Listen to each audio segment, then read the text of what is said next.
இங்கு கூடியுள்ள கல்லூரி முதல்வர், துறைத் தலைவர்கள், பேராசிரியர்கள் மற்றும் நமது 79வது சுதந்திர தின கொண்டாட்ட நிகழ்வுகளுக்கு சிறப்பு விருந்தினர்களாக நம்மிடையே வந்துள்ள ஜாப்பனீஸ் கெஸ்ட் மற்றும் பேரண்ட்ஸ், மை டியர் ஸ்டூடெண்ட்ஸ், உங்கள் அனைவருக்கும் நமது 79வது சுதந்திர தின வாழ்த்துக்களை தெரிவித்துக் கொள்வதில் மிகவும் மகிழ்வு கொள்கிறேன். தற்சமயம் நமது மாணவ மாணவியர்கள் மிக அற்புதமான ஒரு அணிவகுப்பை நடத்தி காட்டினீர்கள். Really, it's very wonderful.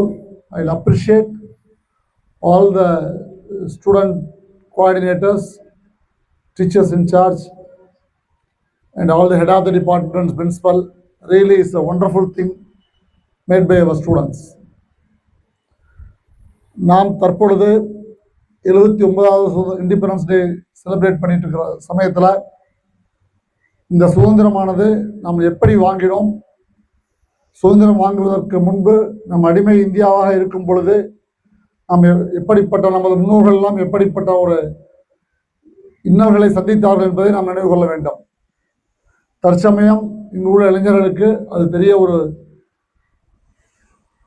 கட்டாயம் தெரிந்து கொள்ள வேண்டிய ஒன்று.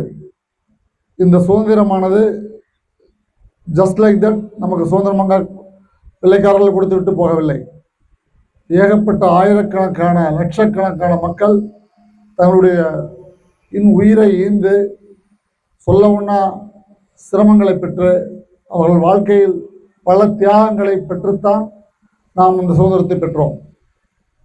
அன்று கிட்டத்தட்ட ஒரு 40 கோடி மக்கள் இருந்த காலகட்டத்திலேயே கூட நமக்கு சரியானபடி அனைத்து மக்களுக்கும் தேவையான உணவு உற்பத்தி பண்ணக்கூடிய நமக்கு ஒரு வாய்ப்புகள் இல்லை.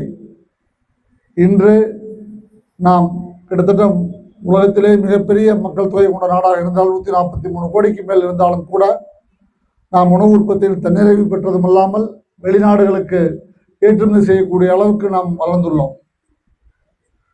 அன்றைய காலகட்டத்தில் பார்த்தீர்களானால், நமது பகுதியில் பார்த்தீர்களானால், எனது தந்தையாரிடம் சொல்லியிருக்கிறார், ஈரோடு பகுதியில் ஒரு உயர்நிலைப் பள்ளி இருந்துள்ளது.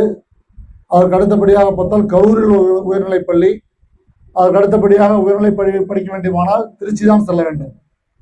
அந்த மாதிரியான ஒரு சூழ்நிலையில் இருந்த நமது இந்தியா தற்பொழுது எல்லா வகையிலும் ஊருக்கு ஊர் கல்வி சாலை என்று வளர்ந்துள்ளது. நமது முன்னால் போகக்கூடிய ஒரு தேசிய நெடுஞ்சாலையானது சுதந்திரத்திற்கு முன்பே பார்த்தீர்களானால் வெறும் மண் சாலையாக, கிராமப்புற பகுதிகள் மிகவும் மோசமாக இருக்கக்கூடிய ஒரு மண் சாலையாகத்தான் இருந்திருக்கிறது. அதற்கும் பஸ் வசதி, போக்குவரத்து வசதி கிடையாது. அதிகபட்சம் வசதி உள்ளவர்கள் சைக்கிளை பயன்படுத்துவார்கள், மீதமுள்ளவர்கள் மாட்டு வண்டியும் அதுவும் கட்ட வண்டி போன்ற வண்டிகளை பயன்படுத்தித்தான் போய் வந்திருப்பதாக நான் கேள்விப்பட்டிருக்கிறேன். இந்த சூழ்நிலையானது இங்குள்ள நாம் அனைவரும் நாம் எண்ணி பார்க்க வேண்டும். அன்றைய காலகட்டத்தில் நமது முன்னோர்கள் எவ்வளவு பெரிய ஒரு தியாகங்களை செய்து நமக்கு இந்த சுதந்திரத்தை வாங்கி கொடுத்திருக்கிறார்கள். அன்று 40 கோடி ஜனத்தொகை, இன்று 143 கோடி ஜனத்தொகை. அன்று இந்தியாவில் வறுமை, பட்டினி சாவு என்பது இருந்திருக்கிறது. இன்று அந்த மாதிரி ஒரு நிலை இல்லை என்ற அளவுக்கு வளர்ந்திருக்கிறோம். இதற்கு எல்லாம் என்ன காரணம் என்றால், நமது முன்னோர்கள் போராடி தந்த சுதந்திரத்தை நமது மக்கள் அதை பேணி காத்து மிக உயரிய அளவில் வளர்த்து கொண்டு வருகிறார்கள். இன்று நமது இந்தியாவானது உலக பொருளாதாரத்தில் 4வது இடத்திற்கு முன்னேறி இருக்கிறோம். முதலில் அமெரிக்கா, அடுத்தது சைனா, அடுத்தது ஜப்பான். இன்று பிரிட்டனையும் ஜெர்மனியும் பின்னுக்கு தள்ளிவிட்டு நாம் 4வது பொருளாதாரமாக வந்திருக்கிறோம். இன்னும் 2-3 ஆண்டுகளில் நாம் 3வது பொருளாதாரமாக வளரக்கூடிய ஒரு மிகப்பெரிய வாய்ப்பு பிரகாசமாக நமக்கு தெரிகிறது. இன்று அன்றைய காலகட்டத்தில் ஒவ்வொரு நமது முன்னோர்கள் எப்படி சிரமப்பட்டார்கள் என்பதை பார்க்க வேண்டுமே. ஆனால் நீங்கள் ஒவ்வொருவரும் உங்கள் வாழ்க்கையில் பஞ்சாப் செல்லும் பொழுது ஜாலியன் வாலாபாக் பகுதியை சென்று பார்க்க வேண்டும். அப்பொழுது சுதந்திரத்திற்காக போராடி நமது இந்தியர்களை வெள்ளைக்காரர்கள் எப்படி ஒரு குருவி நாய்களை சுடுவது போல எப்படி சுட்டு கொன்றார்கள், எவ்வளவு பேர் உயிரிழந்தார்கள் என்பதை பார்க்கும் பொழுதுதான் அதை உங்களுக்கு ஒரு உணர்வுபூர்வமான ஒரு எண்ணம் தோன்றும். நாமெல்லாம் எவ்வளவு பாக்கியப்பட்டவர்கள், நாம் எப்படி சுதந்திர காற்றை அனுபவிக்கிறோம் என்பது நமக்கு தெரியும். இப்படி சிரமப்பட்டு நமக்கு முன்னோர்கள் நமக்கு பெற்றுத்தந்த சுதந்திரத்தை நாம் அதற்கு எவ்வாறு கைமாறு செய்ய வேண்டும் என்று யோசித்து பார்க்க வேண்டும். ஒரு நாடு என்பது ஒரு தனி மனிதனையும், ஒரு தனி குடும்பத்தையும், ஒரு தனி ஊரையும், ஒரு கிராமத்தையும், ஒரு மாவட்டத்தையும், ஒரு மாநிலத்தையும் உள்ளடக்கியதுதான் நாடு. ஆகவே இந்த சுதந்திர தியாகிகளுக்கு நாம் செய்யக்கூடிய கைமாறு என்னவென்றால், நாம் ஒவ்வொருவரும் நம்மால் இயன்றவரை நம்முடைய தகுதியை வளர்த்து கொண்டு நமது குடும்பத்திற்கும், நமது நாட்டிற்கும், ஏன் இந்த உலகத்திற்கும் நம்மாலானவற்றை செய்ய வேண்டும். அதை எப்படி செய்ய வேண்டுமானால், இங்குள்ள மாணவர்கள் அனைவருமே என்னை பொறுத்த வரைக்கும் மிகவும் பாக்கியவான்கள். உங்களது பெற்றோர்கள் ஏதோ ஒரு வகையில் சிரமப்பட்டாவது, சிலர் வசதியாக இருந்திருக்கலாம், ஒரு சிலர் சிரமப்பட்டாவது உங்களை ஒரு இன்ஜினியரிங் காலேஜில் சேர்த்து படிக்க வைத்திருக்கிறார்கள். இதற்கு நீங்கள் செய்ய வேண்டிய கைமாறு என்னவென்றால், முதலில் உங்கள் உடல்நலனை பேணி காக்க வேண்டும். அடுத்து உங்களுடைய மனநலன் பேணி காக்க வேண்டும். இது தவிர இந்தியாவுடைய மிகப்பெரிய பலம் என்னவென்றால் குடும்ப கட்டமைப்பு. மேற்கத்திய நாடுகளில் போல் நம்ம நாடு இல்லை. நமது இன்னமும் தந்தை, மகன், அத்தை, மாமா, பாட்டி, தாத்தா என்று அனைவரும் ஒரு கூட்டு குடும்பமாக பல குடும்பங்கள் இருப்பதை நாம் காண்கிறோம். அப்படி சூழ்நிலை காரணமாக தனியாக இருந்தாலும் கூட அந்த குடும்ப பிணைப்புடன் இருப்பதை நாம் காண்கிறோம். இதுதான் நமது இந்தியாவின் மிகப்பெரிய பலம்.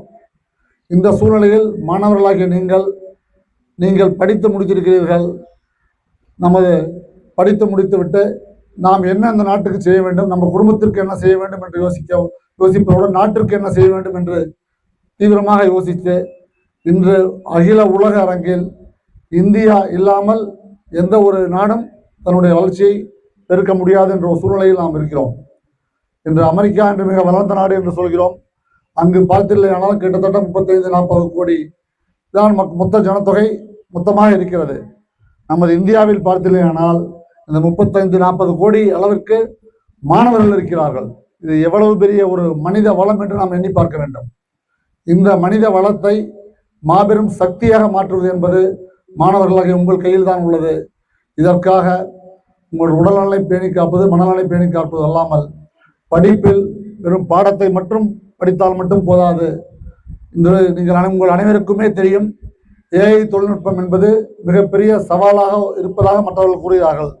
அது சவால் என்பது 35-40 வயதுக்கு மேற்பட்டவர்களுக்கு தான் அது சவால். ஆஸ் த யங்ஸ்டர்ஸ், உங்களை மாதிரி இருக்கிறவங்களுக்கு இது என்னை பொறுத்தவரை இது மிகப்பெரிய ஒரு வாய்ப்பு. இந்த வாய்ப்பை நீங்கள் எப்படி பயன்படுத்திக் கொள்ள வேண்டும் என்று நாங்கள் சிந்திக்க வேண்டும். படிப்பு மட்டும் படித்து மார்க் மட்டும் வாங்கினால் மட்டும் வாழ்க்கைக்கு போதாது. உங்களுடைய வாழ்க்கையை செம்மைப்படுத்திக் கொள்வதற்கு ஏஐ தொழில்நுட்பத்தை எவ்வாறு பயன்படுத்திக் கொள்ள வேண்டும், ஏஐ தொழில்நுட்பத்தின் மூலமாக எப்படி உங்களுடைய ஒரு ப்ரொடக்டிவ் உற்பத்தி திறனை அதிகப்படுத்திக் கொள்ள வேண்டும் என்று சிந்திக்க வேண்டும்.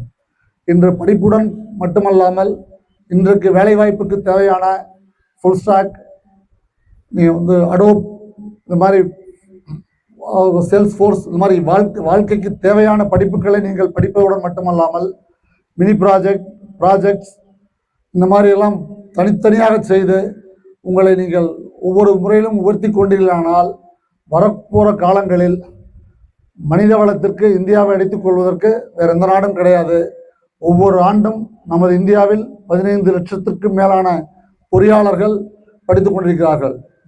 ஜஸ்ட் நினைத்து பாருங்கள், இன்று 3-4 மாவட்டங்களுக்கு 3-4 மாவட்டங்களுக்கு சேர்ந்து ஒரு 2-3 பள்ளிக்கூடங்கள் இருந்த நிலை மாறி இன்று அகில இந்திய அளவில் கிட்டத்தட்ட 4000க்கும் மேற்பட்ட பொறியியல் கல்லூரிகள் உள்ளன.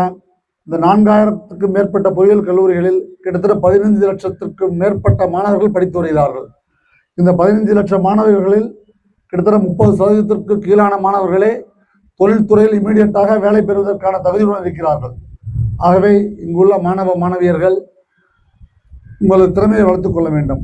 நமது மக்களாட்சியின் மூலமாக நம்ம அகில இந்திய அளவில், அதாவது 100 மாணவர்கள் பள்ளி படிப்பை முடித்துவிட்டு அந்த வயதில் வருகிறே ஆனால் நமது கிராஸ் என்ரோல்மெண்ட் ரேஷியோ என்று சொல்வார்கள் ஹையர் எஜுகேஷனில். அது வந்து பார்த்தீங்கன்னா 29% அகில இந்திய அளவில் இருக்கிறது. அது நமது தமிழகத்தில் பார்த்தீர்களானால் நாம் 52% தாண்டி இருக்கிறோம். இதற்கெல்லாம் காரணம் நமது மக்களாட்சி தத்துவம். மத்திய மாநில அரசுகள் இடையறாது மக்களை உயர்த்துவதற்காக செய்த முயற்சிகளின் பலனாகத்தான் நாம் இருக்கிறோம். ஆகவே இந்த சுதந்திர தின விழாவில் ஒவ்வொரு மாணவ மாணவியரும் ஒரு பெரிய சபதத்தை ஏற்படுத்திக் கொள்ள வேண்டும். உங்களுடைய உடல்நலத்தை பேணி காக்க வேண்டும், மனநலத்தை பேணி காக்க வேண்டும். ஒவ்வொருவரும் உங்களது வாழ்க்கையில் மிக உயரிய லட்சியத்தை வைத்துக்கொண்டு அதற்காக இடையறாக முயற்சிக்க வேண்டும், உழைக்க வேண்டும்.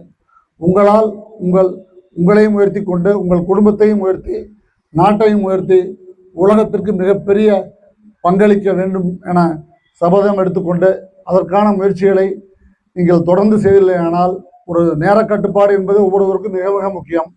இன்றைய காலங்களில் இளைஞர்களுக்கு மிகப்பெரிய சவாலாக உள்ளது சோசியல் மீடியா.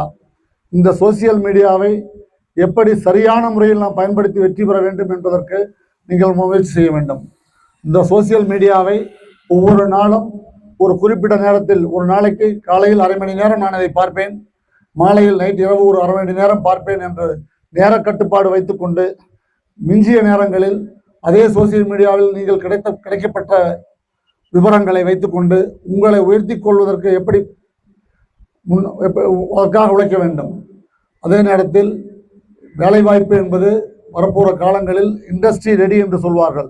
அதற்கு தகுந்தாற்போல் உங்களை உயர்த்தி கொள்வதற்கு ஒரு ப்ராஜெக்ட், மினி ப்ராஜெக்ட், மற்ற இண்டஸ்ட்ரிக்கு தேவையான படிப்புகளை, அடிஷனல் கோர்சஸ்களை படித்துக்கொண்டு நீங்கள் மிக நல்ல முறையில் உங்களை உயர்த்தி கொண்டு வெற்றியடைய வேண்டும். நமது கல்லூரியானது ஆல்ரெடி ஜப்பானுடன் மிகப்பெரிய ஜாப்பனீஸ் லாங்குவேஜ் நாம் சொல்லிக் கொடுத்து கொண்டிருக்கிறோம். அதை பொறுத்து நீங்கள் நல்ல முறையில் படித்தீர்களானால் ஜப்பானுக்கும் நமது நாட்டிற்கும் மிகப்பெரிய ஒரு தொடர்பு உள்ளது. நமது பொறியாளர்களை அவர்கள் மிகவும் விரும்புகிறார்கள். You will get a very great opportunity to work in Japan. அதன் வெளிப்பாடு தான் நாம் ஜாப்பனீஸ் பல்கலைக்கழகத்துடன் ஒரு புரிந்துணர்வு ஒப்பந்தம் செய்து 4-5 ஜப்பானியர்கள் நமது கல்லூரிக்கு வந்து நமது மாணவர்களுக்கு வகுப்பெடுத்து சொல்லிக் கொடுத்து கொண்டிருக்கிறார்கள். இந்த வாய்ப்புகளை எல்லாம் நீங்கள் படிக்கும் காலங்களில் சரியான முறையில் திட்டமிட்டு பயன்படுத்தி கொண்டீர்களானால் நிச்சயமாக நான் முன்பே சொன்னது போல நீங்கள் உங்களுக்கு மட்டுமல்ல, உங்கள் குடும்பத்திற்கு மட்டுமல்ல, உங்கள் ஊர், இந்த நாட்டிற்கே நீங்கள் பெருமை சேர்க்கக்கூடிய அளவுக்கு வளர்வீர்கள் என்பதில் எந்த மாற்றமும் இல்லை. அதுதான் நமது முன்னோர்கள் அவர்கள் செய்த உயிர் தியாகம், எண்ணற்ற இன்னல்களை சந்தித்த தியாகங்களுக்கு நாம் நிகழக்கூடிய மரியாதையாகவும் கௌரவமாகவும் இருக்கும் என்று கூறி மீண்டும் ஒருமுறை இந்த ஏற்பாடு செய்துள்ள அனைத்துவருக்கும் எனது மனமார்ந்த நன்றியையும் வாழ்த்துக்களையும் தெரிவித்துக் கொண்டு விடைபெறுகிறேன். நன்றி, வணக்கம், ஜெய்ஹிந்த்.